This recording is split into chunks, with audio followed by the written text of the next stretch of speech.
En el capítulo de hoy hablaremos sobre los desafíos y planes de inversión a mediano y largo plazo para el desarrollo del riego en el país, además de conocer en detalle en qué consiste la plataforma digital Cotiza Riego. Para hablar de eso y más, nos acompaña ya en el estudio Wilson Ureta, director ejecutivo de la Comisión Nacional de Riego, que como lo decíamos ya está acá con nosotros. Lo primero, muchísimas gracias por venir acá a Reporte Agrícola. No, muchas gracias a ti, José Ignacio, y a Reporte Agrícola, y un saludo a todas y todos que nos están viendo. Perfecto. Oye, partamos hablando, Wilson, de esta temporada de riego que ya se inició. Hay algunos hitos que se han ido en algunas regiones, pero me imagino que esto va avanzando, obviamente, en buena parte del país. Claro, la temporada agrícola ya se inició y hemos estado con agricultores de Atacama, del Maule, de Valparaíso y también del Ñuble, celebrando lo que ya la apertura de los canales y también ya la actividad más agrícola más activa. Y junto con ello también haciendo las proyecciones, ¿cierto? Eso, ¿cómo se viene un poco esta temporada? Bueno, estuvimos hace un par de semanas junto con la Dirección General de Agua y liderados por la ministra de Obras Públicas, Jessica López, haciendo un balance de cómo había sido las precipitaciones, las nieves y el estado actual de los embalses y las proyecciones hasta marzo del año 2026. Y si bien la parte climatológica fue un poco más estrecha que el año 2024. Veníamos de un buen año, por así decirlo. Veníamos de un año que estaba cerca de los parámetros medios históricos del clima de las distintas regiones del país. Este año está un poco más estrecho, pero aún así tenemos menos embalses con almacenamientos críticos. En particular, estamos monitoreando la situación en Coquimbo, en la cuenca del Limarí y del Elqui, y también algunas situaciones, creo yo, que podemos abordar satisfactoriamente, pero sí no nos dan espacio para el relajo en Maule, en Ñuble, regiones probablemente agrícolas con mucha superficie que depende del agua. Eso, la situación o la región más crítica estaría en Coquimbo y ¿dónde más? ¿Dónde poner el foco quizás este año? Bueno, Coquimbo lleva una sequía intensa de hace ya más de 15 años, al igual que la provincia de Petorca y la cuenca de la Concagua, y son los sectores donde obviamente más podemos ver los efectos del cambio climático y donde una situación estructural de escasez hídrica ya es parte del día a día de los agricultores. Nosotros nos preocupa ahí especialmente por el desarrollo de las políticas públicas de corto plazo, la ley de riego, trabajar en eficiencia hídrica, pero también buscar las posibilidades de tener nuevas fuentes, ¿cierto? Dar seguridad de riego, impulsando una política de embalses medianos en el caso de la cuenca de la Concagua, pero también ver otras formas como las posibilidades de desalar, de utilizar el agua, pero sobre todo también gestión, ¿cierto? Los agricultores tenemos que incentivar que también tengan esa mirada de largo plazo, de que piensen en más de una temporada y podamos tener reglas de operación de los embalses y planificación. Que no es fácil a veces, ¿no? Porque el corto plazo tiende a demandar un poco más que pensar en el proyecto que pueda venir más adelante. Y, por ejemplo, en cuencas como la del Limarí, donde hay cultivos que son frutales, que son inversiones de largo plazo, pero que tenemos que regarlas temporada a temporada. Entonces, es un desafío importante que es parte de una política de Estado finalmente. Entendemos que la agricultura y con ello el desarrollo rural y la alimentación de nuestros compatriotas depende de esta mirada de Estado, claro, de que desarrollemos medidas en el corto, mediano y largo plazo.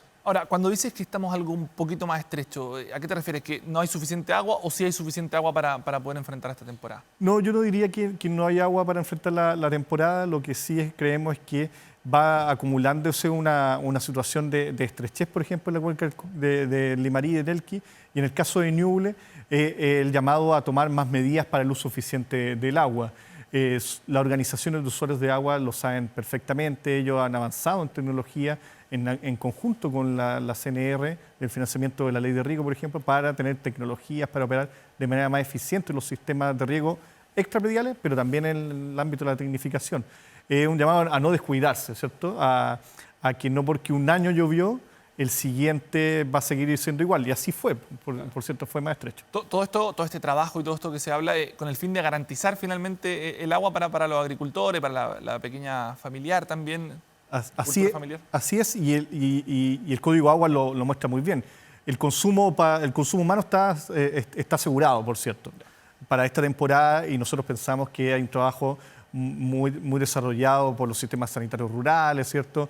Por también en el área urbana, que nos permiten estar tranquilos al respecto. Y en la agricultura, año a año, vamos adaptando también la estrategia.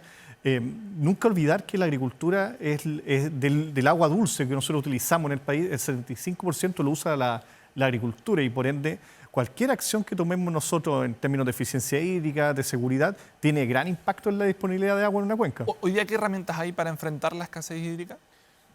Yo partiría al revés, como siempre partimos todos, partiría de lo específico a lo de largo plazo. En el corto plazo, la ley de riego es el principal instrumento de eficiencia hídrica en el país. El año 2024 pudimos financiar más de 2.500 proyectos por 125.000 millones de pesos y beneficiando a 60.000 agricultores. Y este año todo da a entender que vamos a llegar a cifras muy similares. Para organizaciones, obras civiles, el 60% de los recursos de la ley de riego van a obras civiles, y en intrapredial con una participación muy importante de la pequeña y la mediana agricultura de los beneficios. Ahí se avanza muchísimo en eficiencia hídrica, tanto en los canales, porque se disminuye la infiltración o se mejora la distribución de recursos, y evidentemente dentro de cada predio asignando a cada planta el agua justa y necesaria que necesitan. Eso es algo que a veces lo conversamos en otra oportunidad. Cuesta que los agricultores cambien sus prácticas habituales del riego.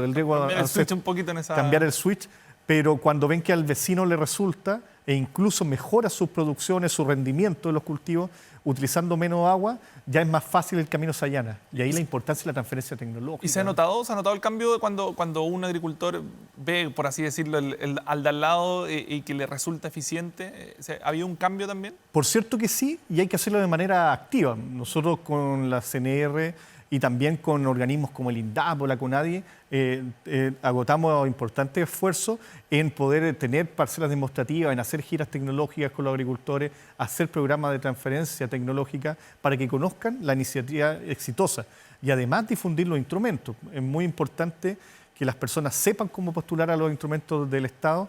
Y bueno, estamos todo el año nosotros haciendo charlas. Eso, acompañarlos en el camino también, ¿o no? Sí, porque levantar un proyecto de riego no es algo tan sencillo tampoco. Y requiere también la asistencia de un profesional técnico, y por ende nosotros tenemos que poder transmitir a los agricultores y que sepan que existen estos instrumentos que entregan importantes recursos. Estamos muy convencidos en el gobierno del presidente Boric que la agricultura, sin estas subvenciones del Estado, tanto a los proyectos asociativos como a los individuales, no podría surgir en términos del riego. Son muchos los recursos que se requieren y un agricultor por sí solo no tiene esa capacidad. Porque quizás esta es el área más delicada, donde se debe buscar más la sostenibilidad, ¿o no? ¿Esta es probablemente el área más delicada de la agricultura? Sin duda, sin duda. Y es la primera necesidad de cuando uno va a los distintos territorios, es la primera demanda que hacen ver los agricultores, y también en el mundo gremial, también en el mundo político. Es probablemente el mayor desafío que tiene la agricultura chilena, acompañado después con las prácticas sostenibles y las aperturas de mercado, pero todo nace de que el agua llegue al predio. ¿Y en Atacama se trabaja de la misma manera? ¿Hay que buscar herramientas nuevas? ¿Hay que incorporar más tecnología? No sé, ¿cómo se enfrenta la situación de Atacama? Bueno, es una región muy desafiante, pero tiene un valor muy importante. Tiene organizaciones muy especialistas en usar cada gota de agua de la manera más eficiente. Tiene gran capacidad técnica ya, y que la han desarrollado en la escasez. Y administran, por ejemplo, el embalse Santa Juana en la cuenca del río Huasco, o el embalse Lautaro en la cuenca del Copiapó, con una gestión, yo diría, bien ejemplar para regímenes de precipitación y de caudales que son muy escasos. Allá, yo diría que unos lugares en Chile donde se usa el agua de manera más eficiente, aún así, hay territorios que todavía están desabastecidos. O sea, un ejemplo a seguir considerando las condiciones en las que enfrentan. Están en pleno desierto, claro. Sin duda.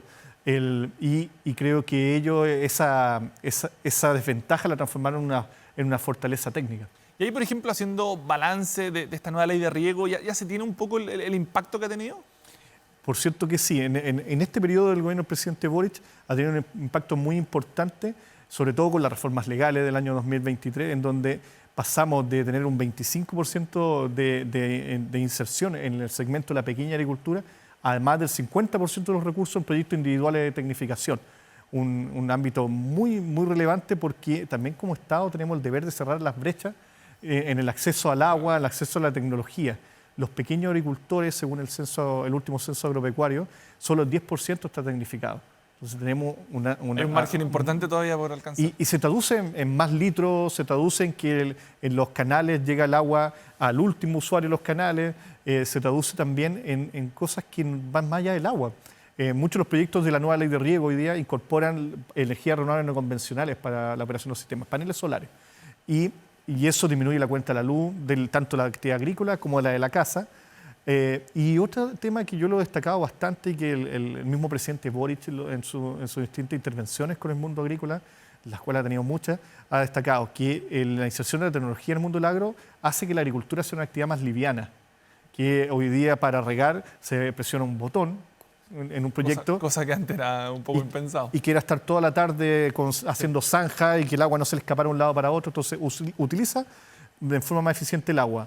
Tiene menos costos de operación y además es una actividad más liviana, que por ejemplo motiva a segmentos como los jóvenes, que nuestro gobierno ha impulsado una política de jóvenes rurales muy... Lo que se ha buscado un poco, que la tecnología traiga de nuevo de vuelta a los jóvenes y esto ayuda. Y que sea una actividad rentable en la agricultura, por cierto, es lo que buscamos. Y por último, que algo que aquí yo veo este programa frecuentemente y que se pregona bastante es que la agricultura sirve para producir alimentos, algo que pareciera trivial.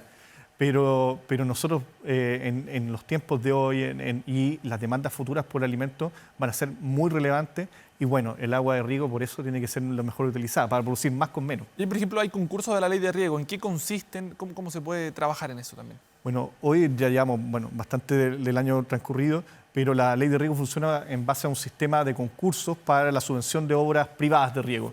Es un sistema donde se postula a través de consultores de riego. La misma CNR tiene un registro de consultores certificados para construir proyectos de riego y hay un calendario de concursos que este año llegó a los 37 concursos. Hoy abiertos quedan 7 concursos para el final del año y están en distintas zonas del país, tanto para tecnificación como para obras civiles también que postulan las organizaciones de usuarios de agua. Por último, se nos fue el tiempo, pero quiero hablar un poquito de esta plataforma Cotiza Riego, de qué se trata y las principales herramientas que entrega.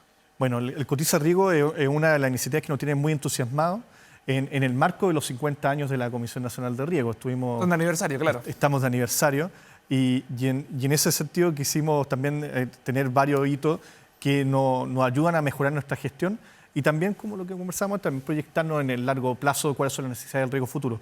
En particular, el Cotiza Riego es una alianza con la Oficina de Estudios y Política Agraria, ODEPA, y que también participó el subsecretario de Agricultura liderando este proceso, que nos permite poner a disposición de todo el público en todo el país más de 470 insumos de precio de artículos de riego, ¿cierto? De riego tecnificado en particular, bombas, tuberías, ¿cierto? Filtros, para fomentar, por un lado, bueno, que las personas encuentren los mejores lugares para poder comprar estos productos, para una información que esté disponible a todos, a proveedores también, y por cierto, a nosotros mismos como Comisión Nacional de Riego para los procesos de revisión de los proyectos de riego. Usted sabe que hay que cuidar cada peso del Estado para que estos beneficios lleguen a más personas. Es verdad. Se viene una temporada desafiante entonces. Wilson, muchísimas gracias por esta entrevista. Muchas gracias a usted. Esté muy bien.